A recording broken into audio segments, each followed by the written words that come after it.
After studying this module, you shall be able to know about the legal environment in India, learn about the changes in legal environment that have occurred so far, and identify the changes and their impact on business environment, and correlate the legal environment and business environment together.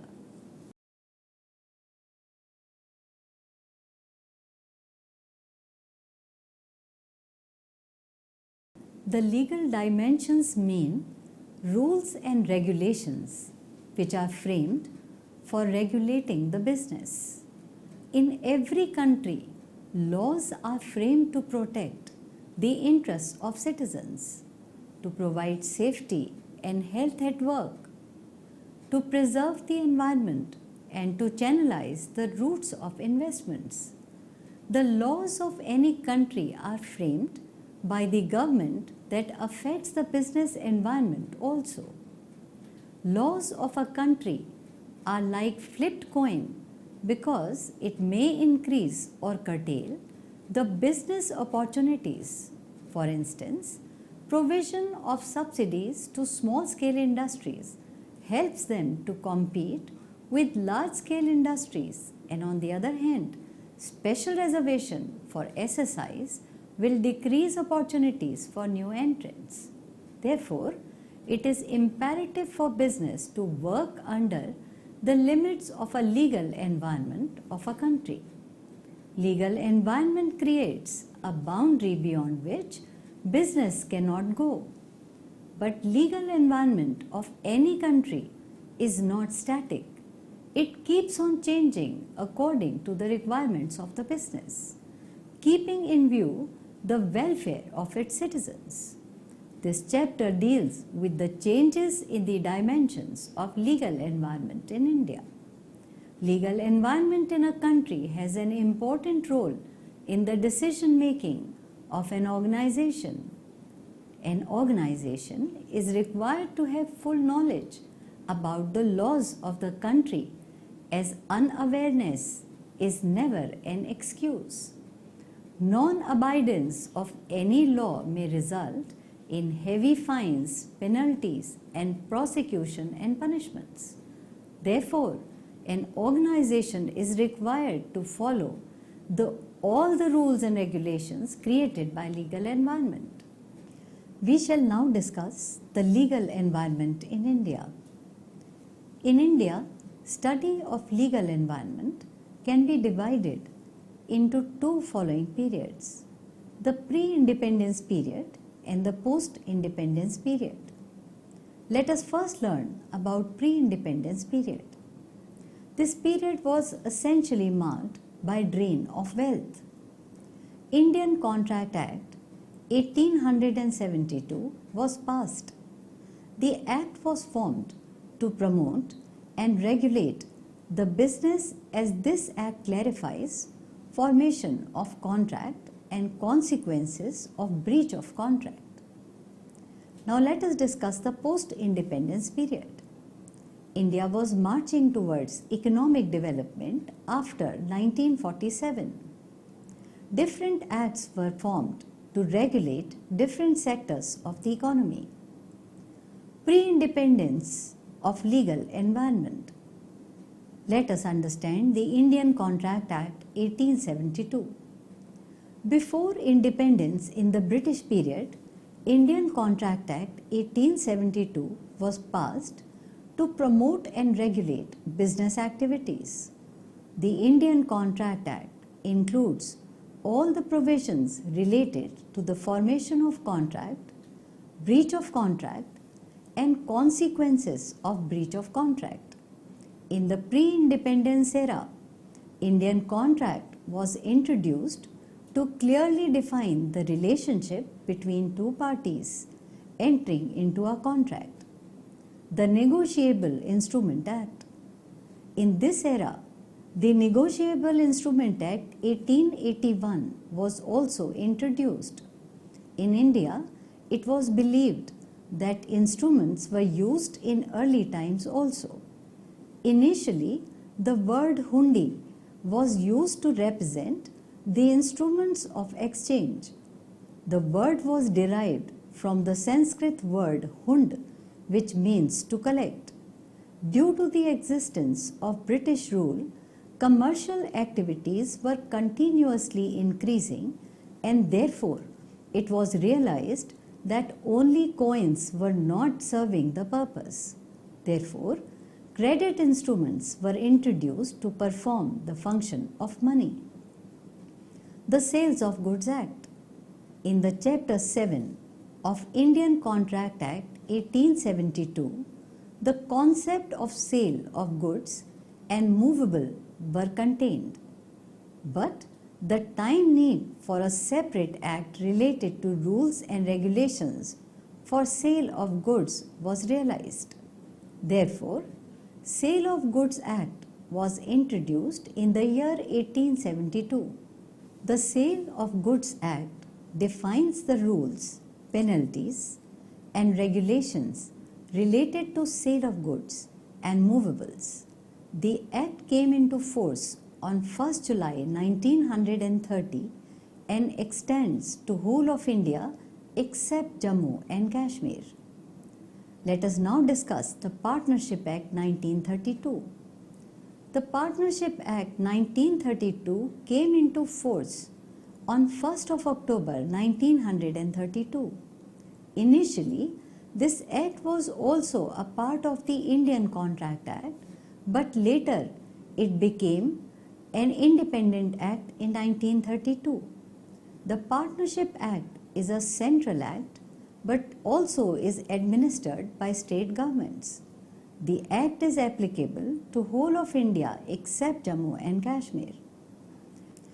As per Section 4 of the Indian Partnership Act 1932, partnership is the relation between persons who have agreed to share the profits of a business carried on by any one of them acting for all.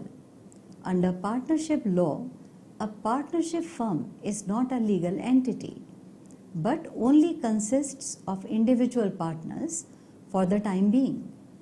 It is not a distinct legal entity apart from the member partners constituting it. The Payment of Wages Act. There was a time when problems related to payment of wages to employees were not being paid, or wages were not uniform, or were not paid regularly. With the growth of industries, it was realized that problems related to wages were also increasing. Then industrial workers started rising against their exploitation, and problems of strike, lockouts also started. In the year 1926, Government of India intervened in this matter, and as a result, a commission was formed to investigate the matter. The commission presented the report in 1933 and introduced the payment of wage bill in Legislative Assembly. In September 1935, finally the Payment of Wages Act was passed. Post-independence legal environment. After independence, it was felt that for the smooth functioning of business sector of any country, not only one but different acts were required according to different areas affecting business environment of a country. Keeping in view this fact into consideration, following acts were introduced to create an efficient, transparent, and working business environment. First, we will discuss the Industrial Development and Regulation Act, which is meant to control industrial sector. For the regulation of industrial sector, IDRA, Industrial Development and Regulation Act, was formed. The aim of the Act was to control the direction and efficient utilization of scarce resources of the country. It was essential to form an Act which will help in the imposition of effective system of justice to regulate commerce and trade. Now let us talk about the Companies Act 1956, which was meant to regulate working of companies. The Companies Act was introduced in 1956 with an objective to administer the working of companies. Companies Act empowers the central government with certain powers to regulate the functioning of companies. The Companies Act is administered by the central government through the Ministry of Corporate Affairs. This Act contains provisions relating to formation, financing, functioning, and winding up of the companies. The Act aims to companies to check if any unfair practice is being followed by companies and to direct their activities in the direction of public interest. If at any time it has been proved that company is involved in any fraud or cheating, then under the provisions of the Companies Act 1956, penalties and punishments can be imposed on the company. Let us now talk about the labor laws, which is meant to protect the interest of the employees. Under this, first we will talk about the Industrial Dispute Act 1947. The Industrial Dispute Act was introduced in 1947 to create industrial harmony. The objective of Act was to ensure justice to both employers and employees. The Act also explains provisions relating to contingencies as to a strike, lockout, when these can be declared illegal, conditions related to retrenchment, layoff, and discharge and dismiss of a workman. The Act gives details, explanations on different matters related to employer and employees of the industries. Now let us talk about the Factories Act 1948. The Factories Act was introduced in 1948 with the aim to regulate the working conditions of employees in factories in order to provide them safety, equal treatment, and also enact certain special provisions relating to women and children. The Act contains provisions related to working hours, issues relating to health, safety, and welfare of employees, and also explains penalties in case of non-obedience of provisions relating to this Act. Now we will talk about the Minimum Wages Act 1948. The Minimum Wages Act was introduced with an objective to secure social justice and economic justice among employees. This Act was aimed to avoid exploitation of employees.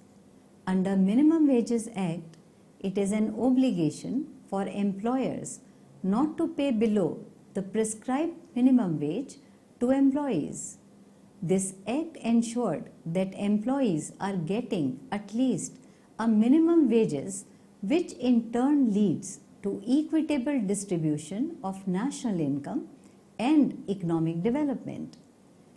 If at any time need is felt, then minimum wage rate can be revised by the central and state governments. Provisions relating to payment related to wages, etc., are also defined in the Act.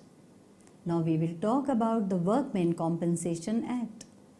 The Workmen Compensation Act was formed to provide some monetary relief to employees who met with some accidents during working hours causing either death or disablement of employee. As per Workmen Compensation Act, every employee who is engaged for the purpose of employer's business and who suffers an injury in any accident arising out of or in the course of his employment is entitled to receive compensation. Now let us discuss the Employees State Insurance Act. The Employees State Insurance Act came into force in 1948 in order to provide social protection to workers and their dependents. In contingencies, for example, maternity, sickness, and death, or any physical disability due to an injury caused during working hours, the Employees State Insurance Act is applied to following two categories.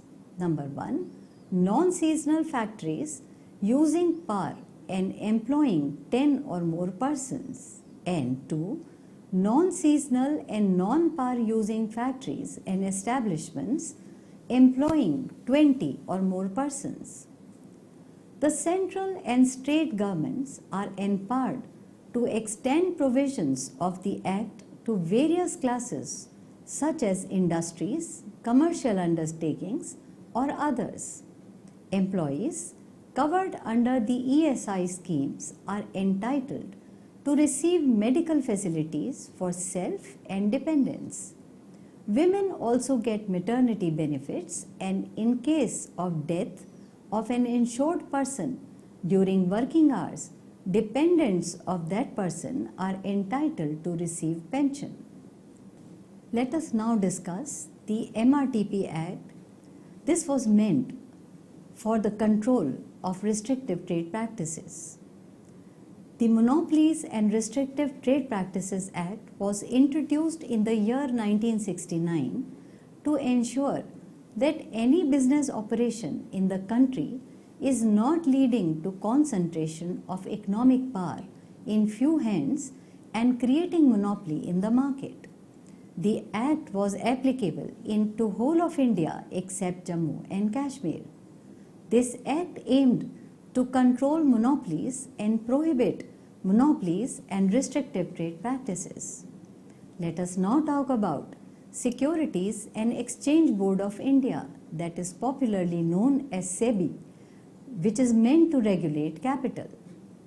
Securities and Exchange Board of India was set up in the year 1988 as non-statutory body, but later on it came into existence as an autonomous body in the year 1992. SEBI is also known as a watchdog of Indian capital market and aims to make India one of the best security markets in India. SEBI was formed to define responsibilities of capital and money market and to regulate working of capital market.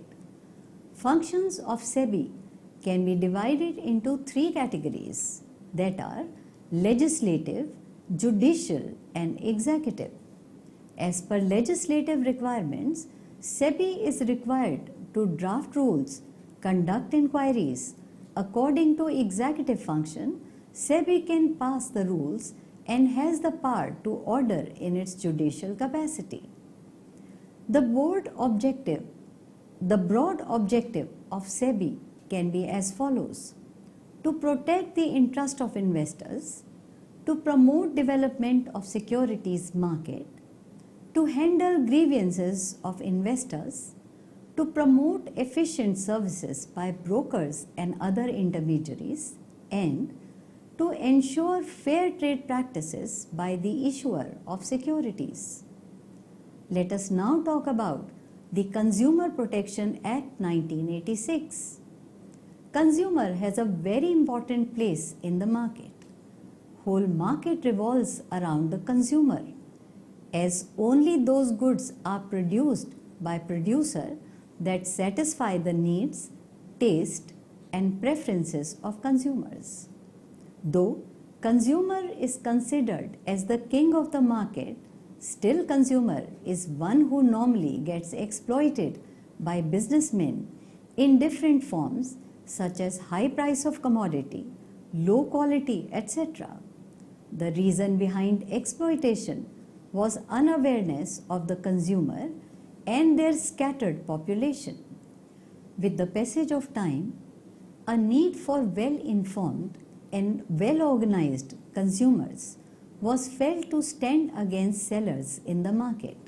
Therefore, to protect the interest of consumers from the unscrupulous and to businessmen and to create a platform where consumer can register their grievances, Consumer Protection Act was introduced. In 1986, the Consumer Protection Act was passed and is applicable to whole of India except Jammu and Kashmir. The Act was introduced to protect the interest of consumers, and the consumer councils were established to hear the complaints of consumer. Under this Act, 3 redressal agencies have been established, namely the District Forum, the State Commission, and the National Commission. The basic objective of redressal agencies is to address grievances of consumer related to different amounts. Now we will discuss about taxation laws. This is to have transparent tax structure in India. First we will talk about the Wealth Tax Act 1957. The Wealth Tax Act has also been recently abolished. The Wealth Tax Act was implemented in the year 1957. It is applicable on every individual, Hindu undivided family and company. The wealth tax is administered by the Income Tax Department. As per this Act, 1% tax was applicable on wealth exceeding 15 lakhs initially, which was raised to 30 lakhs subsequently. In 1993, some specified assets such as motors, cars, jewelry, residential buildings, yachts, etc. were included under the wealth tax. Assets like shares, bonds, bank deposits and mutual funds, etc. were not part of Wealth Tax Act as they were outside the definition of wealth. Now we will discuss the Foreign Exchange Regulation Act, which was meant to control the foreign exchange market. Foreign Exchange Regulation Act was passed in the year 1947, and the final structure of the Act came into existence on 1st January 1974. The Act was introduced to conserve foreign exchange reserves of India and to use foreign exchange reserves judiciously.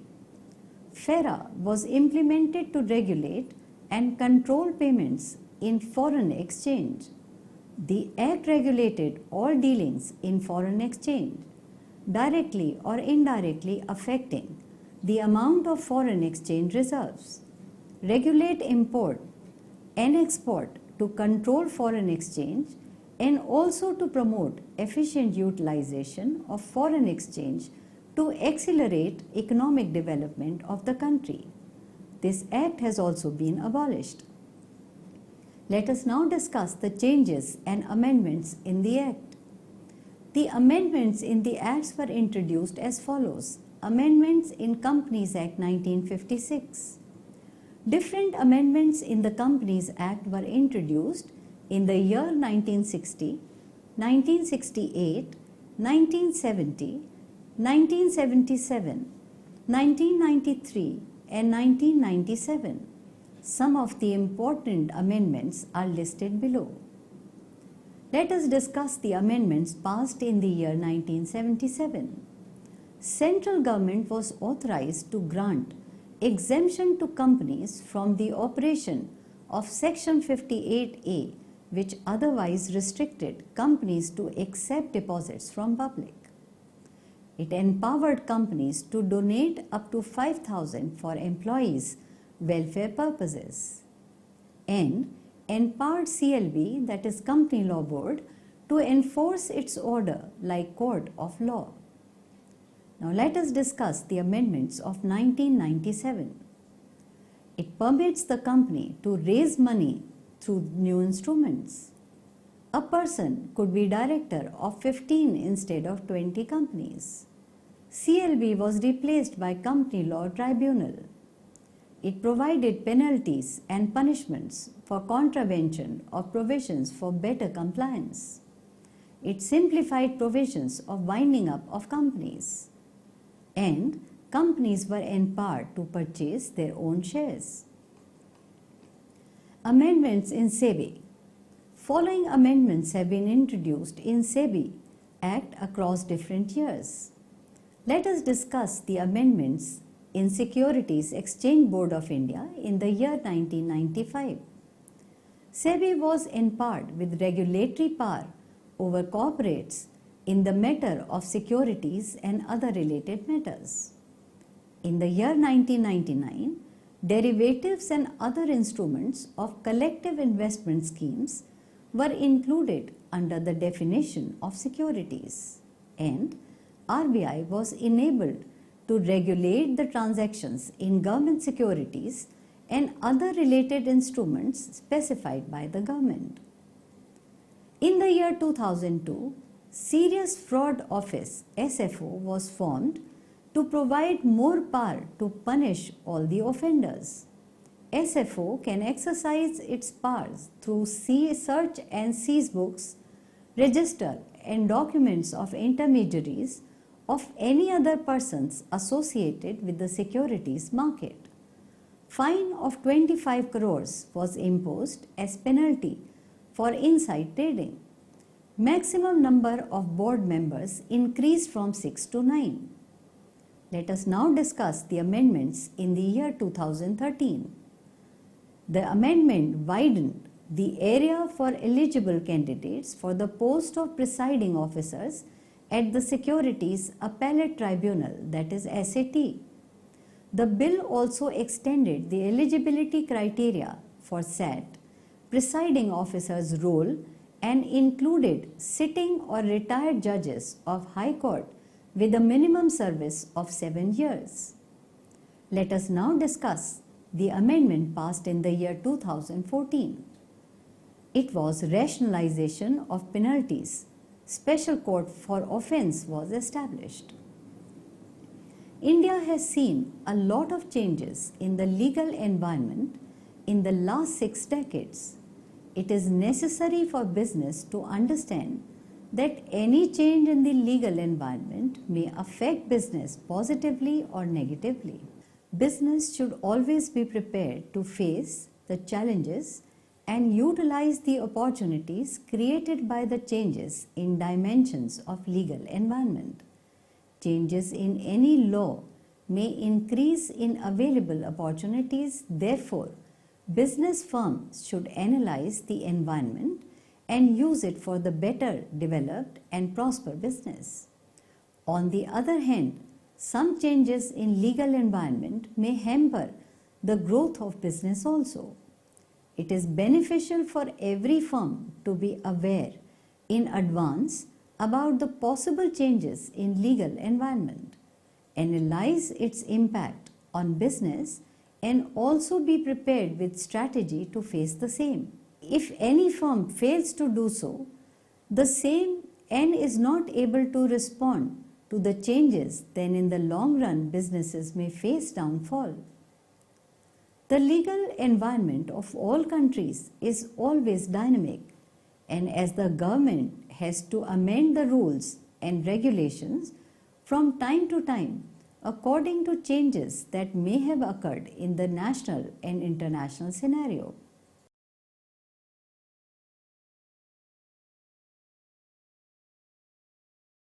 We shall now recapitulate what we have learned so far.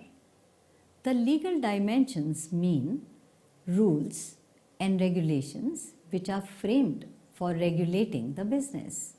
In every country, laws are framed to protect the interests of citizens, to provide safety and health at work, to preserve the environment, and to channelize the routes of investments. Legal environment of any country is not static and keeps on changing according to the requirements of business, keeping in view the welfare of its citizens. An organization is required to have full knowledge about the laws of the country, as unawareness is never an excuse. Non-abidance of any law may result in heavy fines, penalties, prosecutions, and punishments. Study of Indian legal environment can be done by dividing it into 2 periods, namely the pre-independence period and the post-independence period. In the pre-independence period, the acts such as Indian Contract Act, the Negotiable Instruments Act, the Sale of Goods Act, the Indian Partnership Act, and the Payment of Wages Act were passed. In the post-independence period, acts such as the Industrial Development and Regulation Act, the Companies Act 1956, the Wealth Tax Act, the Industrial Disputes Act, the Factories Act, the Employees State Insurance Act, the Minimum Wages Act, the SEBI, the Consumer Protection Act, Foreign Exchange Regulation Act and MRTP were also implemented. From time to time, different amendments were introduced to make legal environment more effective and efficient. Therefore, Companies Act 1956 was replaced with Companies Act 2011. MRTP was replaced with Competition Act and FEMA was introduced in place of FERA. India has seen a lot of changes in the legal environment in the last 6 decades. It is necessary for business to understand that any change in the legal environment may affect business positively or negatively. It is advisable for every firm or company to be aware in advance about the possible changes in legal environment, analyze its impact on business and also be prepared with the strategy to face the same. If any firm fails to do so, the same and is not able to respond to the changes, then in the long run, the business may face downfall.